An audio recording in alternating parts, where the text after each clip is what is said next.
Hi, thanks for joining me for this week's quick business tip. Today is our second episode in our October spooky series. And the subject today is how to write emails that cast the spell of engagement and conversion.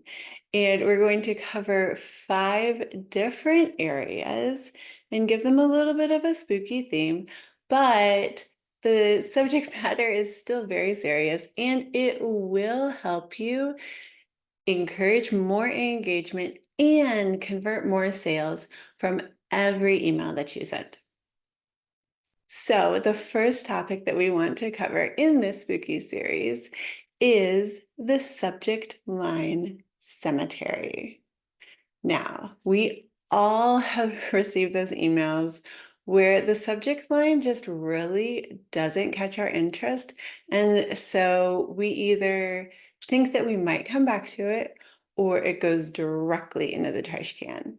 So you really do want to spend some time, not hours, but spend some thoughtful time to create a 1 or 2 very short sentences that will captivate your audience.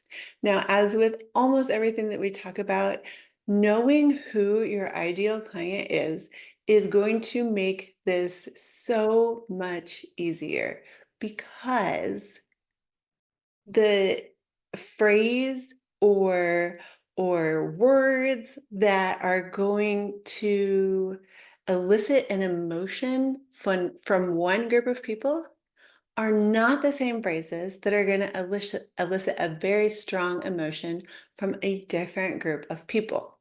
And it is that a very strong emotion or curiosity that is going to get people to at least open your email for a couple seconds and see if what you have is valuable to them. One of the tools that I use for writing subject lines that are, just it's just sort of something to check my subject lines with and also to potentially get some better ideas when I'm having one of those just like brain freeze, can't think kind of days. So I like to use subjectlines.com. It is a free tool. Actually, no, I don't, that is not it. It's subjectline.com. I'm so sorry. So subjectlinesingular.com. It is a free tool. It will evaluate and score your subject line and then kind of give you some other ideas. Now, I have found that especially when a subject line scores at 80% or above, the subject line suggestions aren't fantastic. However, when it's just one of those like, I can't think kind of days, it's a nice tool to have. And there's also that little like, jolt of ego feeding when, I get an 85 or an 89 on my subject lines. And I'm like, okay, good. Like it wasn't just me that thought this was great, like somebody else does too. So that's always a good thing to keep in mind. So take a minute. Don't look at the subject line of your emails as something that is just throwaway. It really is important, and it's what is going to determine whether or not majority of your emails are going to get opened or not. Now, the second topic that we're going to cover today is the content clowns. What we want to do with content is we want to create something that really resonates with people. We want to create that content that makes people feel like you've been looking through their journals, maybe reading their mind. You really understand the problem that they're working with, and you, in your content, explain to them in a way that evokes trust, that you can solve this problem for them. And it's very important when you're writing this content to avoid that business jargon stuff that we all know that we talk about, right? So marketers talk a lot about KPIs and ROAS and all of these other things that most of my clients don't really understand. Um, they certainly are not using them in their day-to-day conversations. And everybody has those phrases, whether it comes to realtors talking about contingencies and amendments, or if you're a contractor and you're talking about different trades, your ideal customer is probably not using that type of vocabulary when they're talking to their friends. So what you want to do is you want to write the same way that you would speak to your customer and try to keep that jargon and that technical speak out of it. You really want to speak to them on their level in a way that they're going to understand very, very easily. Because even if your ideal customer understands contingencies, if it's not something that they just immediately get the same way you immediately get, you're going to want to use other words or just like change the way that you're talking about it, so that they're not having to think about a lot of the stuff that you're saying in the email. Now, one of my favorite stories is not really Halloween specific. It's much, much more Christmas. But remember, and I forget the guy's name now, but he was visited by the ghost of Christmas past and the ghost of Christmas future. So our third thing that we're talking about today is the ghost of missing CTAs. And these are your call to action. You always want your email to have a point to it. What do you want the person to do? Now, this can be as direct as schedule a call with me or buy this thing now. But it can also be something else. It can be, hey, have you checked out my podcast? Or hey, I have this social media channel where I put a lot of helpful tips for people who are first-time home buyers. I would love for you to come visit this social media profile or this Facebook group, right? Maybe it is a lead magnet that you're wanting them to download. Maybe it's a video series that you'd like them to watch. There's lots of different CTA calls to action. It's not always buy now.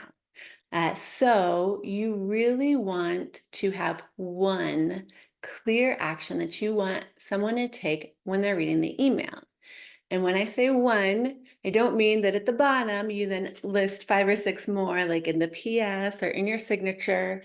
You really need to choose one thing that you want them to do, knowing that next week or maybe the week after, you're going to send them another email and you can give them a chance to take a different action. But where a lot of people go wrong is they write this beautiful email with a captivating subject line, and then they just sort of sign off. Best regards, Jennifer. And they don't tell people exactly what next step they need to be taking. And so you're really missing out on a lot in your email if you don't ask your reader to take some kind of an action. Now, we certainly don't want every email going out to be buy now, buy now, buy now. And I am not one of the marketers that really uses a lot of reduced pricing type of thing. So I don't send out a lot of emails that are 50% off, 20% off, because I really feel like that is just encouraging people to only buy when there's a discount. But in my emails, there will always be some kind of a call to action. Now, that might be something as simple as check out this YouTube video that I recorded a few weeks ago. Subscribe to my podcast.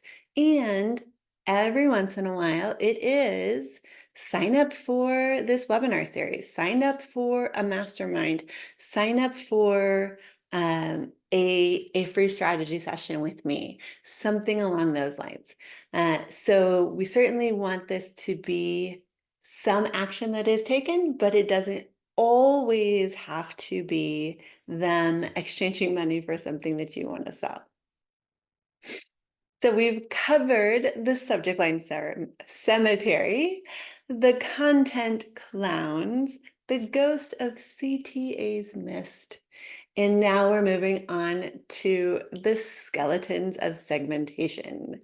Now, segmentation is one of those really big words that marketers like to use that is really just telling you to break your email database down into groups of people so that you can speak directly to the people that are in that segment. So I work with a lot of contractors, and if we have a remodeler that works on kitchen remodels, bathroom remodels, finishes a basement, we could easily have 3 clear segments. 4th, if we want to add on home additions, then we have another segment for past clients. We want to make sure that we're sending out emails asking them to send us referrals, seeing how things are going since their recent update to their house, things like that, right? So these are all just very easy segments. Now, there are some times where we might want to send to everybody in the database. And then there are other emails that we want to send specifically to the people who have shown some interest in remodeling their kitchen. The holiday season's coming up. You might be thinking about how are you going to host Thanksgiving dinner in this very unusual kitchen that you have, or how proud of your kitchen are you going to be at Thanksgiving? Wouldn't it be amazing if we gave it a little zhuzh, updated the cabinets and the countertops, and really made it amazing so that you could show it off to all your friends and family at Thanksgiving? We're not going to send that email out to people who have shown interest in their bathrooms. We want to send that email only to the people who have shown interest in upgrading their kitchen. And so that is why we want to use segmentation.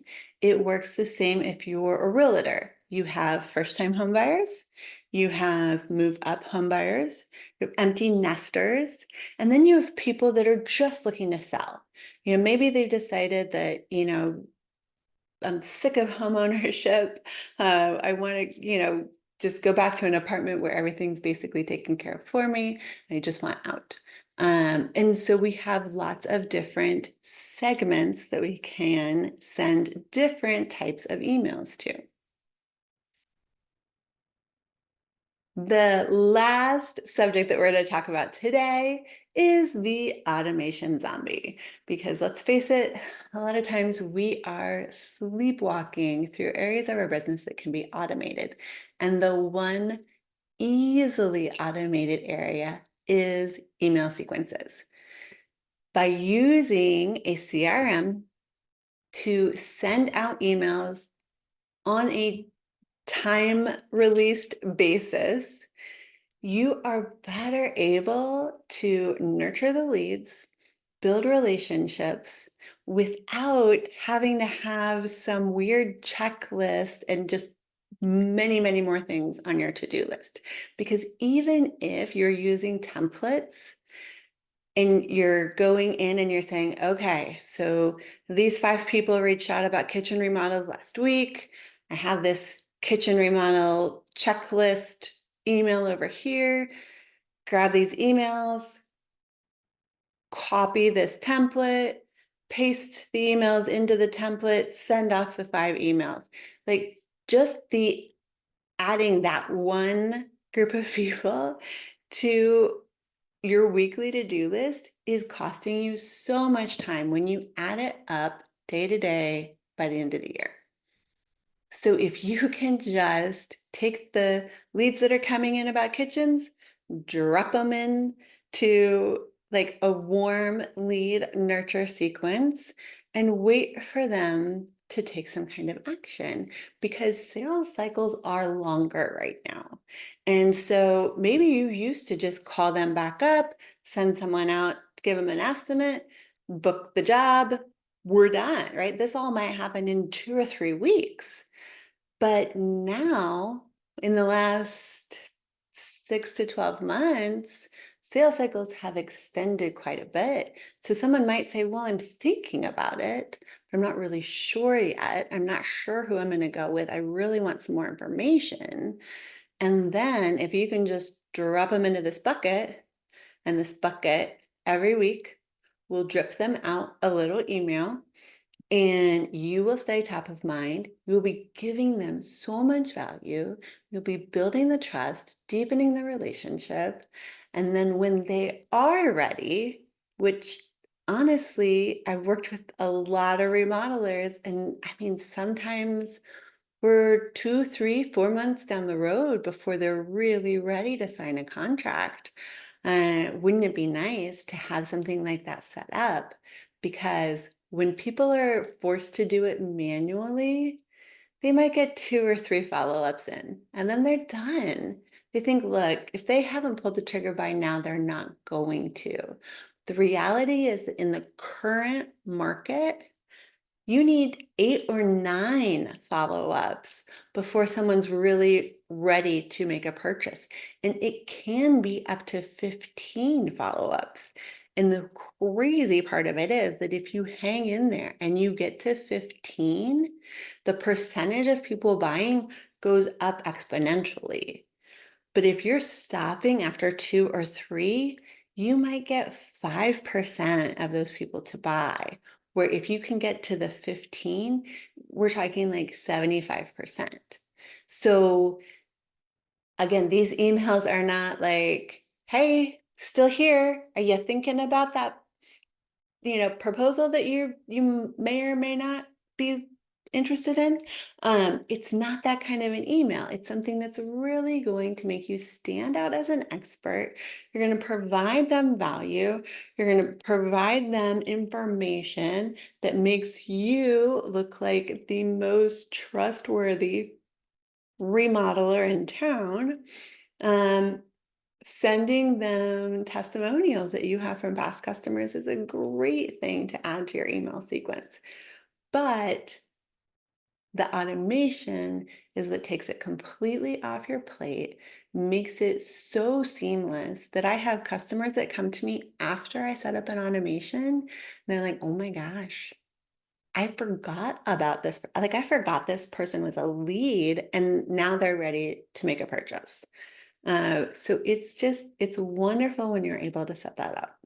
So what I want you guys to do is to please avoid all of the spooky scaries that come with writing emails, and truly cast the spell of engagement and conversion as you're writing them. One action that you can take today that doesn't cost you a single cent is to go to subjectline.com.